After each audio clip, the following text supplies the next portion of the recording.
Cuando le dices a un agente de inteligencia artificial, créame una aplicación completa de inventario, ¿qué pasa exactamente entre que tú escribes esa frase y la aplicación aparece funcionando? Pensémoslo un segundo, porque es más raro de lo que parece. Escribiste una sola oración en tu idioma de siempre, como quien le pide un favor a un compañero de trabajo, y del otro lado empiezan a hacer algo que normalmente le tomaría semanas a un equipo entero. A la mayoría de los programadores de software esto nos parece magia. Mandas una instrucción en lenguaje natural y minutos después tienes un proyecto entero con su base de datos, su backend, su interfaz y sus pruebas. Y a veces hasta se corrige solo. Pero esa magia no es magia. Detrás de esa palabra siempre se esconde algo que todavía no hemos entendido y en el momento en que lo entendemos deja de asombrarnos y empieza a servirnos. Aquí pasa igual. Hay una cadena de pasos muy concretos que lo hace posible, cada uno con su lógica y su porqué, y entenderlos te cambia para siempre la forma de trabajar con estos sistemas. Y déjame darte mi opinión de entrada porque es la que sostiene todo este video. El que solo aprende a apretar el botón queda a merced de la herramienta, y el que entiende qué pasa por dentro es quien de verdad manda. Eso es lo que quiero que te lleves. Así que hoy vamos a abrir esa caja negra y a recorrer la cadena completa, paso a paso, sin saltarnos nada y sin dar nada por sabido, desde que abres la terminal hasta el instante en que la gente te dice ya está, todo probado. Pero antes, déjame presentarme. Soy Jeffrey Agudelo, tengo 30 años y soy ingeniero senior full stack. Dicho fácil, eso significa que llevo años trabajando tanto en la parte que ves de una aplicación como en la que no se ve, la que hace que todo funcione por dentro. Hace tiempo que formo parte del equipo de Insoft, donde ayudo a construir AgroWin y Contapime, dos productos que usan miles de empresas en Colombia para llevar sus cuentas, su inventario y su día a día. Y te cuento esto no para presumir, sino para que sepas desde qué silla te hablo. No soy alguien que mira la inteligencia artificial de lejos. Soy alguien que la usa todos los días para construir software real, del que la gente depende para trabajar. Me apasiona programar, me apasiona desde antes de que existiera todo esto. Y sí, hoy la inteligencia artificial escribe gran parte del código por mí. Podría asustarme, la verdad me entusiasma. Pero estoy convencido de algo y es casi una obsesión. El valor de verdad no está en usarla a ciegas, sino en entender lo que hace. Cuando le entregas la creación a una máquina y no entiendes lo que te devuelve, dejas de ser el dueño de tu trabajo y pasas a ser apenas el que copia y pega. En cambio, cuando entiendes lo que hizo y por qué, puedes corregirla, guiarla y llevarla donde tú quieres. Eso es lo que marca la diferencia. Por eso aquí no vengo a ver código pasar por la pantalla para impresionarme. Vengo a entenderlo de verdad, su lógica y su porqué, con calma, como quien aprende a manejar y no solo a apretar el acelerador. Y hoy voy a recorrer contigo todo el camino que recorre un agente cuando le pides que te arme una aplicación completa, desde que planifica hasta que prueba y se corrige solo. Así que abre tu editor y tu terminal que vamos a ver paso a paso qué pasa por dentro cuando le delegas el trabajo a una máquina. Antes de meternos en el proyecto, veamos algo que casi nadie se detiene a explicar. ¿Qué es eso de un modelo abierto? Empecemos por la idea general, sin tecnicismos. Un modelo de inteligencia artificial es, para entendernos, el cerebro que lee lo que le escribes y te responde. Ese cerebro lo entrena una empresa, y aquí viene la bifurcación importante. Algunos los guardan bajo llave, y solo puedes usarlos a través de su página o su servicio. Otros los publican de forma abierta para que cualquiera pueda descargarlos, estudiarlos e incluso correrlos en su propio computador. A esos, dicho fácil, les llamamos modelos abiertos. La puerta de entrada que no depende de pedirle permiso a una sola empresa. Y hoy, cuando hablamos de ellos, aparecen varios nombres en la conversación. Hay uno de origen chino que se ha vuelto muy popular porque cuesta poco y trae algunas características interesantes que lo hacen llamativo para los programadores de software. Pero no es el único, y aquí quiero ser honesto contigo. También existen alternativas occidentales, algunas de pago, otras gratuitas, otras con planes comunitarios que vale la pena conocer antes de decidirte por una sola. Mi opinión, después de probar unas cuantas es que no hay un mejor modelo universal, está el que mejor se acomoda a lo que tú necesitas hoy. Y eso cambia según el proyecto, según tu presupuesto e incluso según el mes, porque esto se mueve rapidísimo. Por eso no vengo a venderte una única herramienta como si fuera la salvación. Quiero que veas el ecosistema completo, entiendas qué hay hoy disponible y sepas elegir con criterio cuál probar primero. Elegir con criterio y no por moda vale más que conocerse cualquier herramienta suelta de memoria. En este video nos vamos a enfocar en uno de esos modelos abiertos, no porque sea el único bueno, sino porque nos sirve de maravilla para mostrar todo el flujo de extremo a extremo, desde que le das una instrucción en lenguaje natural hasta que tienes una aplicación funcionando delante de tus ojos. Para que todo lo que veamos tenga sentido, no nos vamos a quedar en la teoría, vamos a trabajar sobre un proyecto concreto, uno que te puedas imaginar fácil. Y elegí este a propósito, porque quiero que sea algo cercano, de barrio y no una app de juguete. Imagina que necesitas una aplicación para una tienda de repuestos de autos, de esas que hay en cualquier ciudad, que maneje el inventario de piezas, los proveedores, las compras y las ventas, que tenga una parte pública, la cara que ve el cliente, donde cualquiera pueda entrar, mirar el catálogo, buscar la pieza que necesita y armar su carrito de compras como en cualquier tienda en línea, y que por detrás, en la trastienda, maneje varios tipos de usuarios, vendedores, compradores, proveedores y asistentes de ventas, cada uno viendo solo lo que le corresponde, con sus propios permisos. Fíjate que eso último, que cada quien vea solo lo suyo, suena sencillo cuando lo dices en una frase, pero es de las cosas que más trabajo dan en la vida real. Y ahí está el punto. Normalmente, un proyecto así tomaría semanas de trabajo entre un programador de software y todo un equipo, con sus reuniones, sus idas y venidas, sus correcciones. Aquí lo vamos a hacer en minutos. Y ojo, no porque la magia exista, que eso ya lo dijimos, sino porque vamos a repartir el trabajo, una gente que escribe el código, otro que diseña la interfaz, otro que arma la documentación y un sistema que los pone a trabajar a todos al mismo tiempo, en paralelo, como un pequeño equipo que nunca se cansa ni pide almuerzo. Te lo confieso, la primera vez que vi esto trabajando me costó creerlo, por eso no te pido que me creas a mí. ¿Suena exagerado? Vamos a verlo con nuestros propios ojos y tú juzgas. Aquí llegamos a mi parte favorita de todo el proceso y quiero que le pongas atención porque es la que casi nadie valora. Antes de que la gente escriba una sola línea de código, hace algo importantísimo. Lee lo que le pediste, lo piensa y genera un plan. A este momento se le suele llamar modo plan.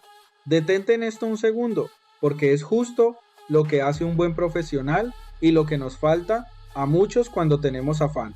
Pensar antes de actuar. Es como cuando un arquitecto, antes de poner el primer ladrillo, se sienta a dibujar los planos. O como cuando un buen cocinero lee la receta entera antes de prender el fogón. Nadie que sepa lo que hace empieza a construir a lo loco. El agente revisa tu instrucción, identifica qué tipo de sistema le estás pidiendo, qué partes lo componen y qué piezas va a necesitar, y te devuelve una propuesta. Y aquí hay algo hermoso, casi filosófico. El agente solo puede construir lo que entendió de tus palabras. Si tú pides mal, él planea mal. Por eso importa tanto lo que escribes. Los límites de lo que le sabes pedir son los límites de lo que va a construir. Esa propuesta viene en forma de documento, normalmente con un nombre curioso que el propio agente se inventa. Lo importante es que tú puedes leerla, entenderla y si algo no te cuadra, ajustarla antes de que empiece a construir. Y este es justo el momento donde tú, humano, sigues mandando. Revisas el plano antes de que se levante la casa. Ahora, hay un detalle que nos va a servir mucho y que te explico con honestidad. Existe una variante que se llama, de forma medio jocosa, modo YOLO, una expresión que viene de eso de solo se vive una vez, y que en la práctica quiere decir que la gente se salta las confirmaciones y ejecuta directo, sin pedirte permiso paso a paso. Mi consejo de programador a programador, no lo uses a la ligera, sobre todo cuando estás aprendiendo, porque te pierdes justamente la parte de entender. Pero cuando ya confías en lo que va a hacer y llevas el control, te ahorra muchísimo tiempo. Es un poder cómodo, así que úsalo cuando entiendas lo que estás soltando.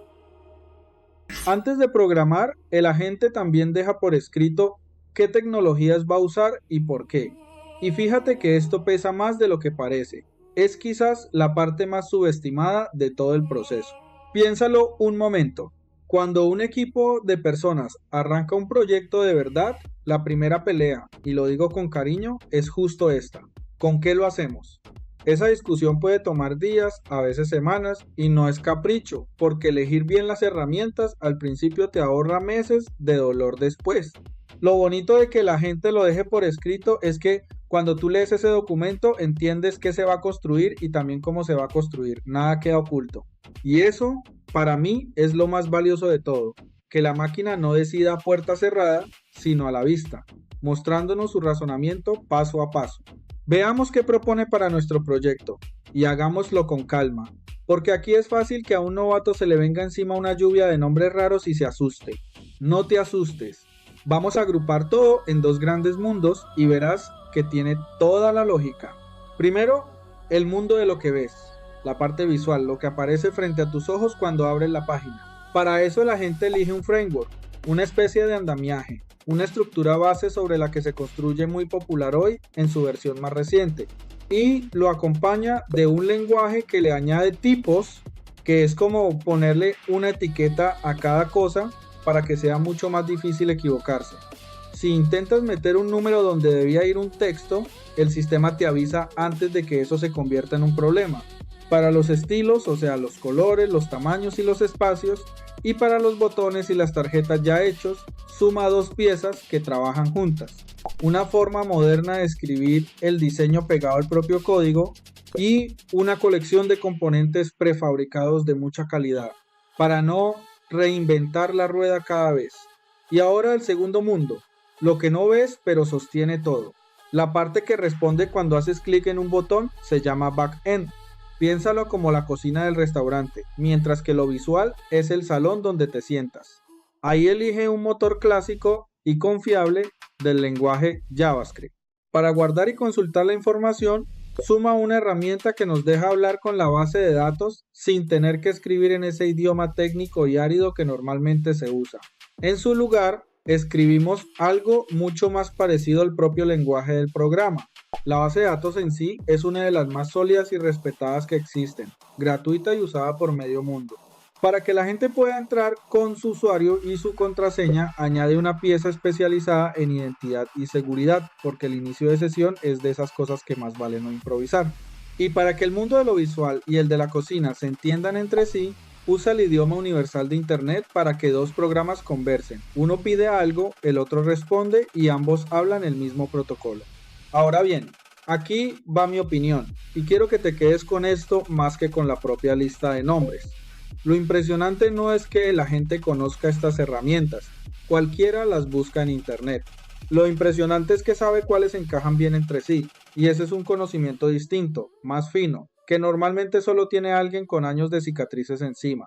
Es como cocinar, conocer los ingredientes es fácil, saber cuáles combinan es lo que hace al buen cocinero.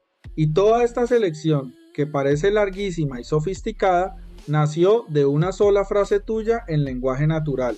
Tú no pediste cada pieza por separado, le contaste qué querías lograr y él tradujo esa intención en decisiones concretas. Eso, para nosotros los programadores, cambia a fondo la forma en que trabajamos. Una vez que tenemos el stack, viene una pregunta que parece pequeña, pero que créeme, le marca el destino a un proyecto entero. ¿Desplegamos cada parte por separado o lo juntamos todo en una sola aplicación? Desplegar, para el que recién llega, es sacar el programa de nuestro computador y ponerlo a vivir en Internet, donde la gente lo pueda usar de verdad.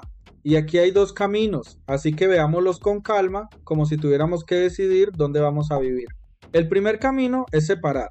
La parte visual vive en un lado, la cocina, el backend en otro y la base de datos en un tercero. Imagínatelo como una casa donde la sala, la cocina y la bodega están en edificios distintos, conectados por un pasillo. Suena más aparatoso y sí, da más trabajo de configuración al principio, pero tiene una ventaja preciosa. Si un día la cocina se llena de clientes y no da abasto, puedes agrandar solo la cocina sin tocar lo demás. En el mundo técnico a eso lo llamamos escalar de forma independiente y es oro puro cuando un proyecto crece. El segundo camino es meter todo bajo el mismo techo. Lo visual, la cocina y hasta la bodega conviven en un solo proyecto y se despliegan de un solo golpe. Es más simple al arrancar, se monta rapidísimo y para muchas cosas es más que suficiente. El problema aparece más adelante. Cuando una parte necesita crecer más que las otras, te toca cargar con todo el bloque aunque solo una pieza esté sudando. Es cómodo hoy y a veces incómodo mañana. En nuestro caso, el agente eligió separar y me parece una decisión sensata, porque la tomó leyendo lo que le pedimos. El proyecto exige un backend independiente y no uno escondido dentro de la parte visual. Fíjate en el detalle, porque aquí está lo notable. Esta es una decisión de arquitectura de verdad, de las que se discuten acaloradas en cualquier equipo de programación, de las que un profesional defiende con argumentos sobre la mesa y la está tomando una máquina, no lanzando una moneda al aire, sino razonando a partir de nuestro objetivo. Te lo digo con honestidad, no siempre acierta a la primera y a veces conviene revisar lo que decide, pero que ya esté sentada a esa mesa discutiendo arquitectura con criterio es de las cosas que más me hacen levantar la ceja de estos tiempos. Ahora viene la parte que más sorprende la primera vez que la ves y quiero que la disfrutemos con calma porque es el corazón de todo este video. Cuando la gente ya tiene claro el plan y las herramientas, ocurre algo que rompe la intuición de cualquiera.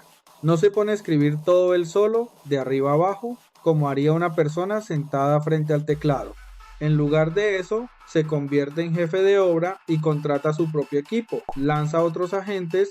A esto, en inglés, se le llama swarm. En nuestro idioma, la palabra que mejor lo pinta es enjambre. Muchos trabajadores pequeños moviéndose a la vez hacia un mismo fin, como las abejas de una colmena. Detengámonos en por qué esto importa tanto, porque es fácil pasarlo por alto. Cada uno de esos agentes secundarios es un programador de software autónomo, con su propia cabeza y su propia tarea. En nuestro caso son 3. Uno se encarga de la cocina, el backend, otro del salón, la parte visual, y un tercero se sienta a escribir toda la documentación. Esos manuales que casi nadie quiere hacer y que casi todos terminamos necesitando. Y aquí está la joya, no trabajan por turnos, esperándose del uno al otro. Trabajan al mismo tiempo, en paralelo. Mientras uno arma las conexiones internas del backend, otro pinta las pantallas y el tercero redacta.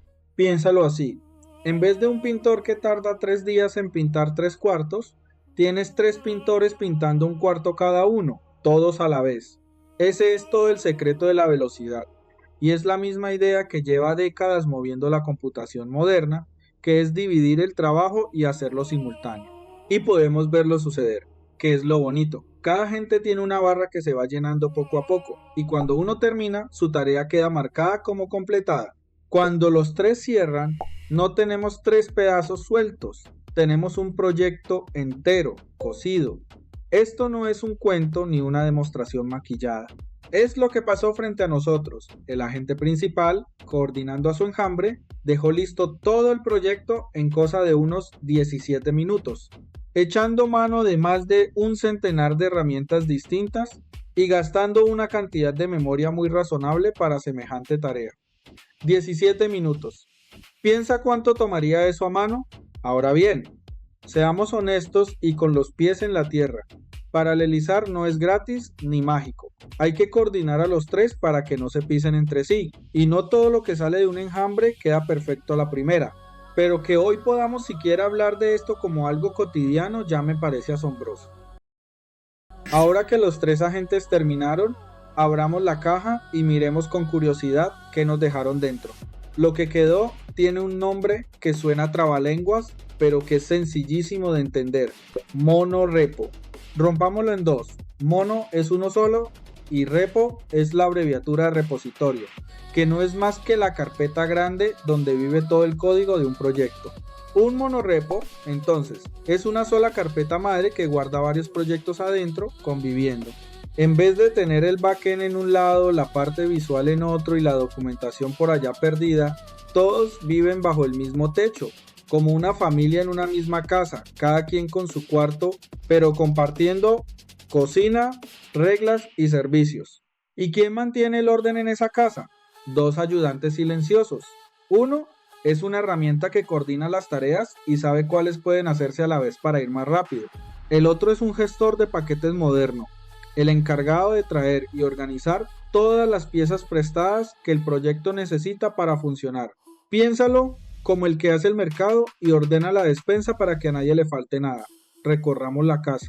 Al entrar vemos una carpeta llamada Apps, las aplicaciones y adentro tres cuartos, uno para la cocina, otro para el salón visual y otro para la documentación. Cada cuarto es un proyecto que puede vivir por su cuenta, pero todos obedecen unas reglas comunes definidas en la entrada. Hay también una carpeta aparte, una especie de bodega compartida, donde se guarda lo que sirve a varios cuartos a la vez. Por ejemplo, la descripción de cómo está organizada la base de datos, que tanto la cocina como el salón necesitan conocer para no contradecirse. Y en la entrada de la casa hay unos papeles de configuración que valen oro. Uno que levanta la base de datos en nuestro propio computador con un solo gesto, para poder probar sin depender de internet.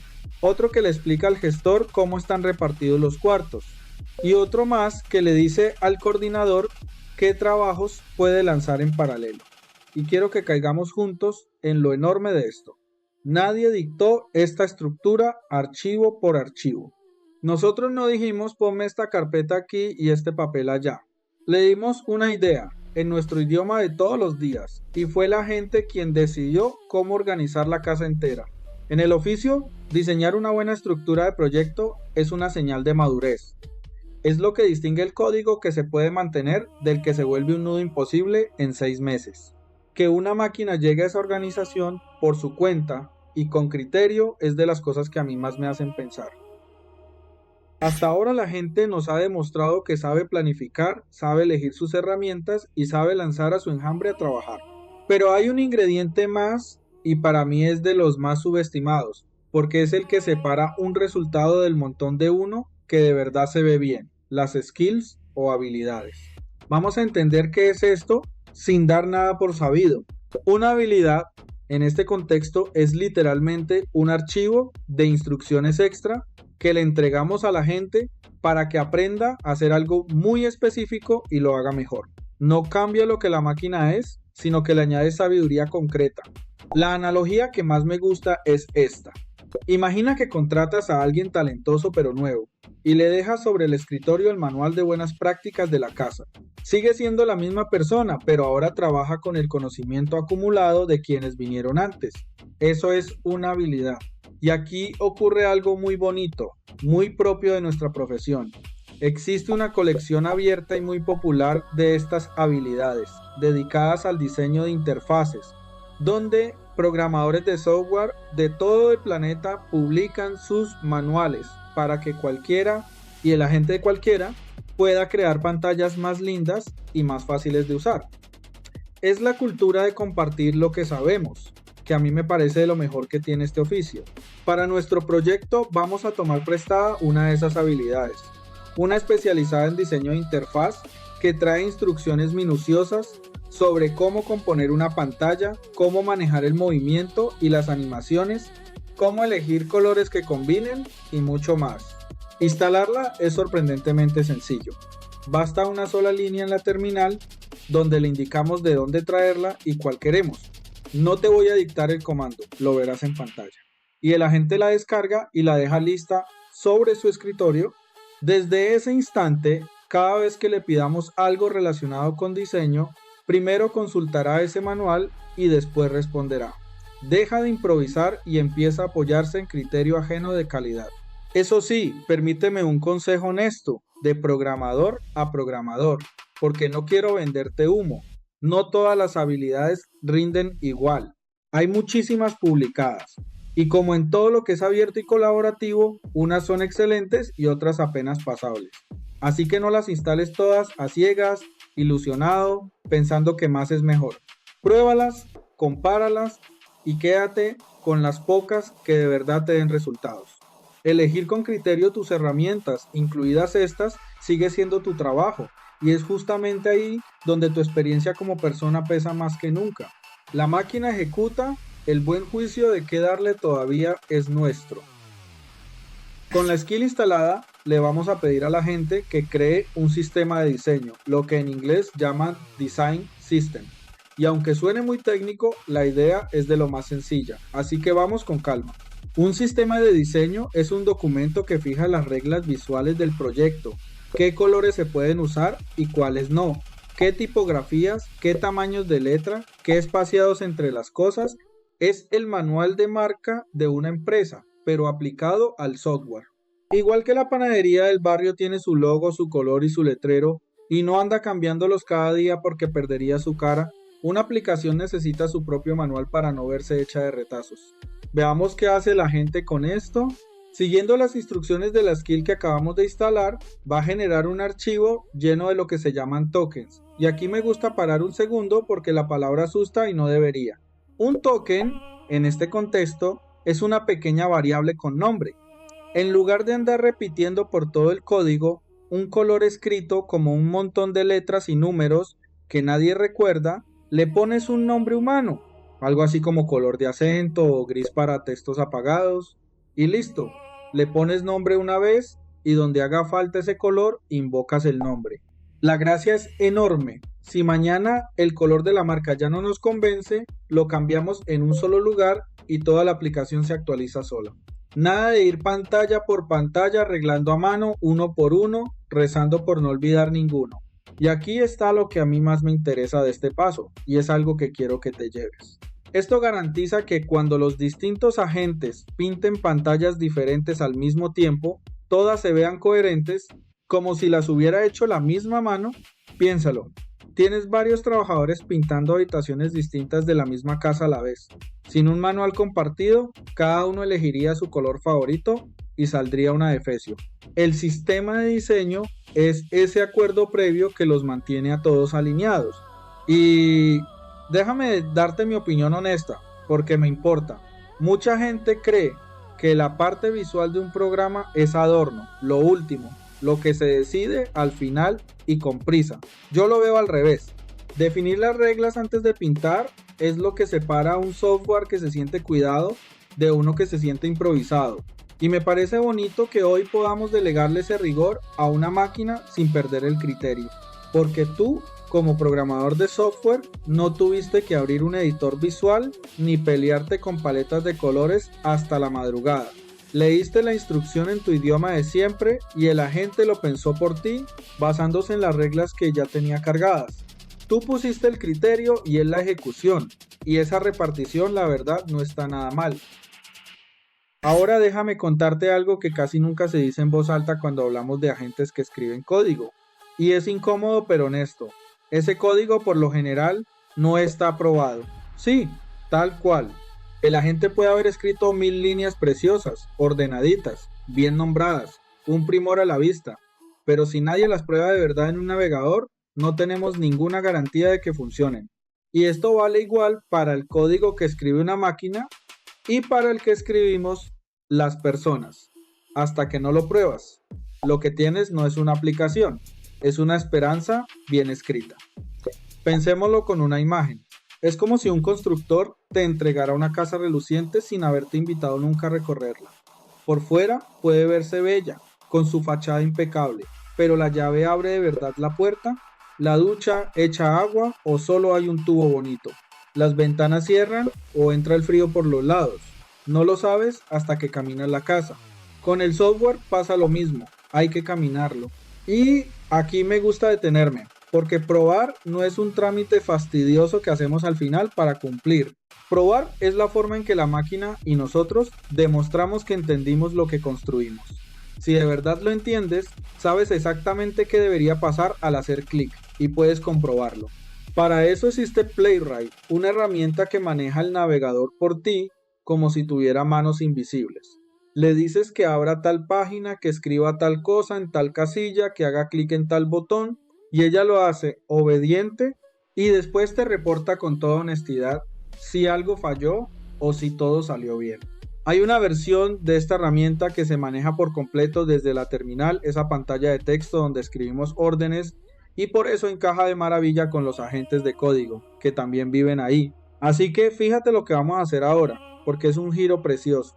Le vamos a pedir a la gente que dispare un nuevo enjambre, un nuevo equipo de agentes trabajando a la vez, pero esta vez no de programadores que escriben, sino de probadores que revisan. Cada uno de estos probadores automáticos va a tomar una parte distinta de la aplicación y la va a recorrer entera, clic por clic, siguiendo una lista de pasos, tal como haría un usuario desconfiado que quiere asegurarse de que todo sirve antes de fiarse. Y aquí llegamos al momento que más parece magia de todo el video, aunque tú y yo ya sabemos desde el principio que magia no es una cadena de pasos que entendemos. Vamos a configurar a la gente para que entre en un bucle automático, un ciclo que se repite solo. La idea es sencilla y a la vez poderosa. Le damos un objetivo, una meta clara, algo así como recorre una por una todas las páginas de la aplicación, y si encuentras algo que no funciona, invéntate los datos de prueba que hagan falta, arréglalo y no pares hasta que absolutamente todo esté en orden. Y le decimos que lo repita tantas veces como necesite hasta cumplir esa meta.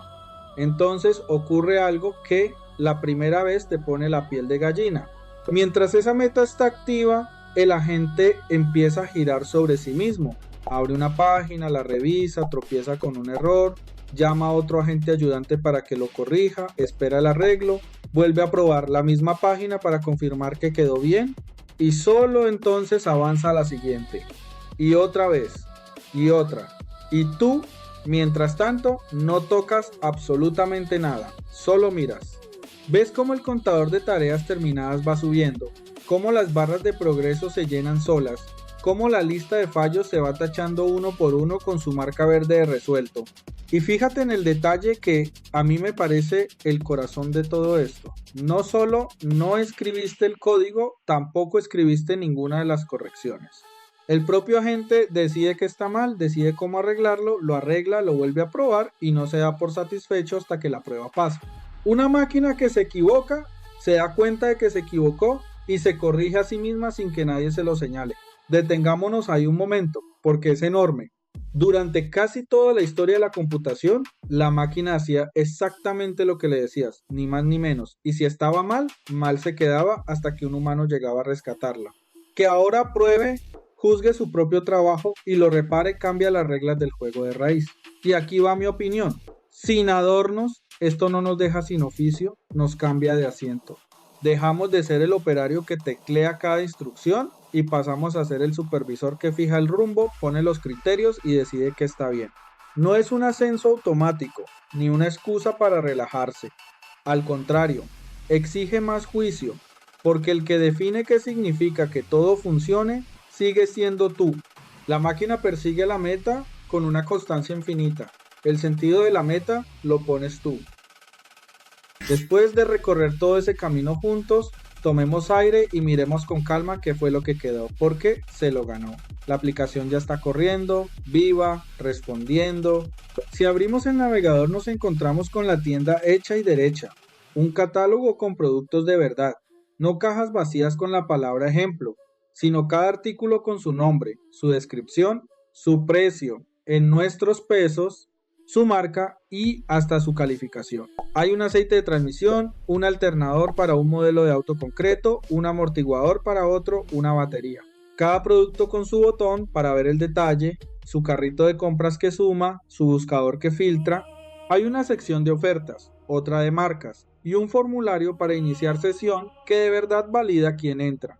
Y del otro lado está el panel administrativo, el cuarto de máquinas del negocio, su tablero con las cifras principales, su módulo de inventario, su módulo de ventas, su módulo de proveedores.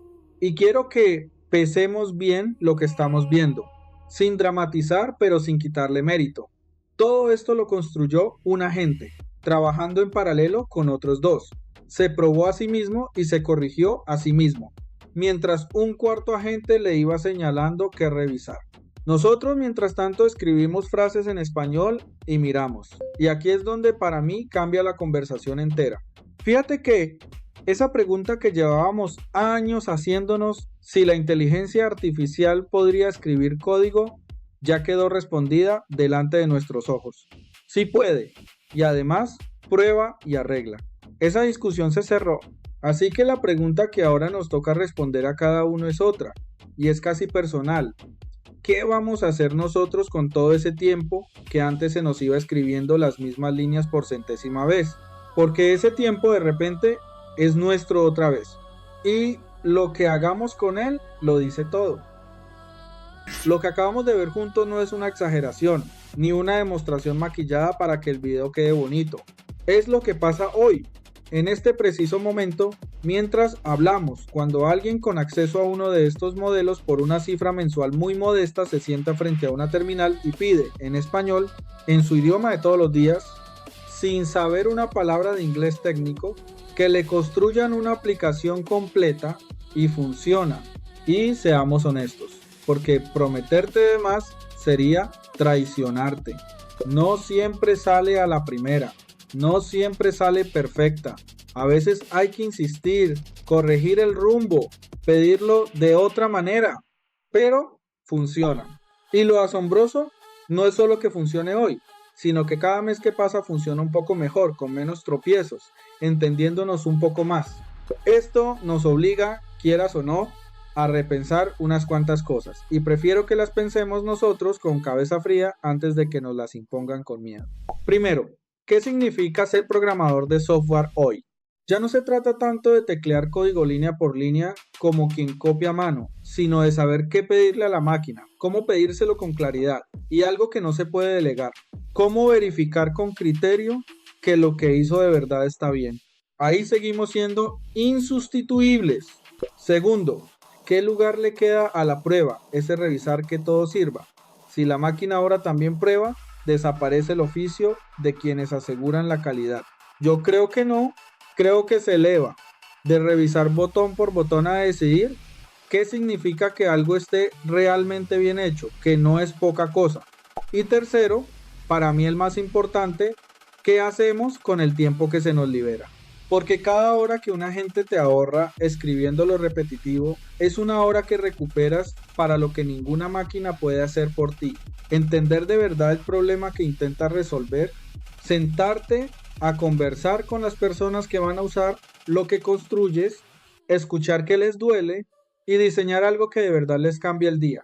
Ahí es donde de verdad se juega el oficio y no en la velocidad con que muevas los dedos sobre el teclado.